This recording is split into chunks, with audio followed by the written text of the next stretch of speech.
Hi friends, welcome to our spoken English class. இன்னைக்கு class நம்ம பார்க்க போகிறது ஒரு சில வார்த்தைகளுடைய ப்ரனன்சியேஷன். ஃபர்ஸ்ட் வந்து ரெஸ்யூம். ரெஸ்யூம் அப்படின்னா ஒரு விஷயம் பாதியில் நின்னதை திருப்பி அகெயின் ஸ்டார்ட் பண்ணுறோம்ல, அதை ரெஸ்யூம்னு சொல்லுவோம்.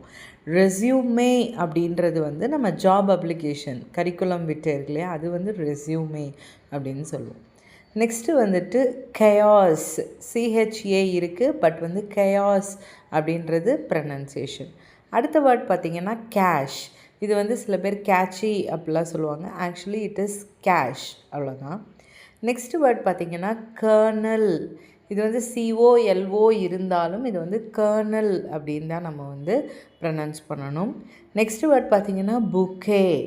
இது வந்து டீயில் முடியுது, பட் வந்து அது சைலண்ட், டீ வந்து சைலண்ட். புக்கே அப்படின்றது ப்ரனன்சியேஷன். நெக்ஸ்ட் வேர்ட் பார்த்திங்கன்னா ஆஃபன். ஆஃபன்றதில் டீ வந்து சைலண்ட், ஆஃபன், அவ்வளோதான். நெக்ஸ்ட் வேர்ட் பார்த்திங்கன்னா சட்டில். இங்கே வந்து பார்த்திங்கன்னா பி வந்து சைலண்ட், சட்டில், அவ்வளோதான் வந்து நம்ம வந்து சொல்லுவோம். நெக்ஸ்ட்டு பார்த்திங்கன்னா டேஸ்ட் இருக்கு இல்லையா, சவர். இது வந்து சோர் அப்படின்னு சொல்லக்கூடாது, ஆக்சுவலி இட் இஸ் சவர் அப்படின்றது. நெக்ஸ்ட் வந்து ரெசிலியன்ஸ். ரெசிலியன்ஸ் அப்படின்றது மீள்தன்மை, ஒரு பாசிட்டிவிட்டியோட எந்த ஒரு சிச்சுவேஷனையும் ஹேண்டில் பண்ணுறது resilience. Okay, so thanks for வாட்சிங் த வீடியோ. இந்த வீடியோ உங்களுக்கு பிடிச்சிருந்ததுன்னா நம்ம வீடியோ லைக் பண்ணுங்கள், ஷேர் பண்ணுங்கள், நம்ம சேனலை சப்ஸ்கிரைப் பண்ணுங்கள். ஆகஸ்ட்டில் நம்மளுடைய பேட்ச் ஸ்டார்ட் ஆகுது. ஜாயின் பண்ண விரும்புகிறவங்க வாட்ஸ்அப் பண்ணுங்கள். டீட்டெயில்ஸ் நான் உங்களுக்கு சென்ட் பண்ணுறேன். தேங்க்யூ.